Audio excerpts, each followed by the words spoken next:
Well, hello everyone, it's Daniel with Website Candy, and today I want to talk about using AI to update your keywords in YouTube. Hey man, listen, I can't believe myself. I'm a little embarrassed that I have been on YouTube for 10 plus years and my keywords have been completely wrong. And the funny thing is, I've made over $5,000. Hopefully, I'm allowed to say that here on YouTube of how much I've made, a rough estimate. I'm not saying the exact amount, but I've made over about $5,000 on YouTube. And my keywords were completely wrong. If I go back over here to this video, and on this video here, as you can see, I don't have a thumbnail set up. My thumbnail is horrible. And as you can see here, that my keywords are crap. I mean, they're horrible. I was watching a video by Think Media, and Omar is like my best friend. I do believe his name is Omar. And Omar did this video, and I will link it down below, talking about, keywords and thumbnails and how to attract more people on YouTube and how to be found on YouTube. And it was just such a phenomenal, mind-blowing, eye-opening awakening of a video that I just was like, wow, I've been doing this completely wrong. And I'm already starting to see an increase. I've been sitting back watching my analytics. I'm always looking at my analytics on YouTube. And man, let me tell you something.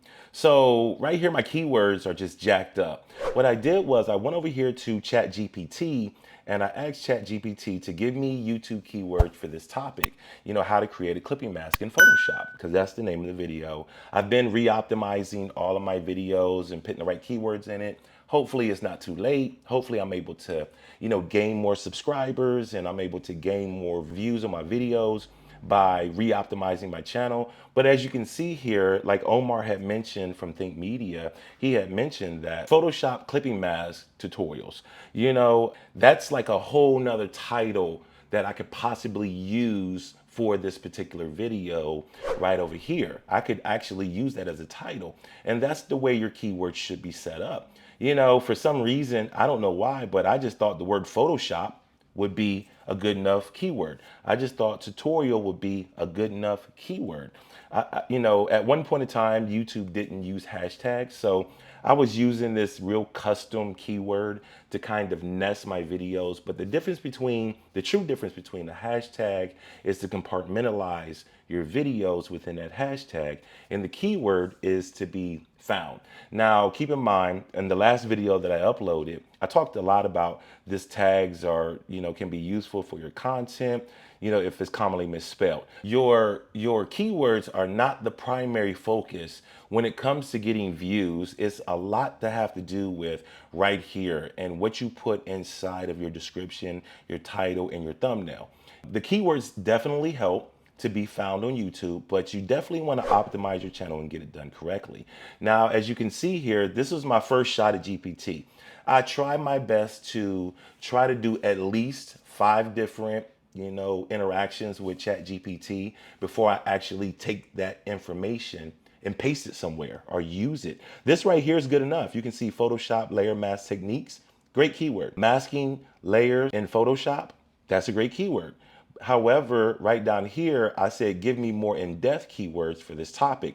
So ChatGPT went a little deeper. Layer mask versus clipping mask in Photoshop. Do whatever you want to do there. And it's like, there's been times where I've been re-optimizing my channel and I have only taken a piece of what I want to use and use that as a keyword versus the whole entire thing, because you only get like 500 characters, okay?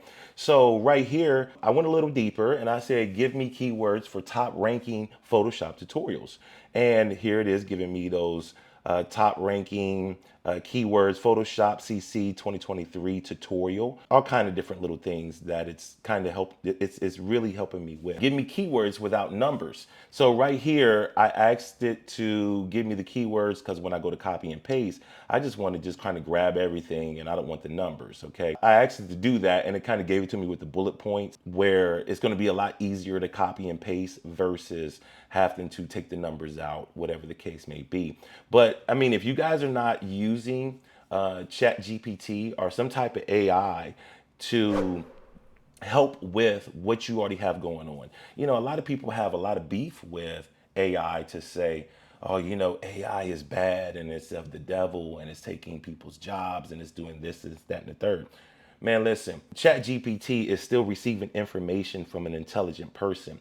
So if you're intelligent enough to come over to ChatGPT or some type of AI and you're able to really manipulate it to get what you truly need out of it, honestly, you're the smart individual. It's not the AI. I would be a little bit of afraid of AI if I uploaded a video and the video was edited perfectly and all the keywords were already in there. As soon as I hit upload, I didn't have to do anything.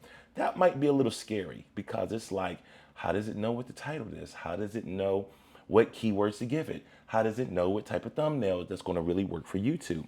You know, and eventually I think we might be there. In the next tutorial that I produce for you guys, in the next video that I want to produce for you guys, I'm going to talk a little bit about CapCut.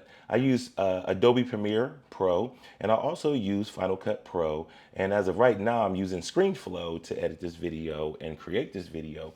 But CapCut is on the rise. I do see different type of needs for CapCut.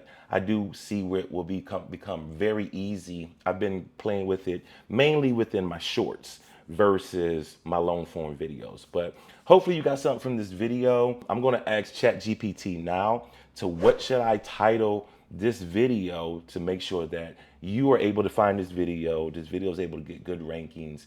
And man, I appreciate you guys. I appreciate all you guys who have subscribed to me. Make sure you subscribe if you haven't already done so.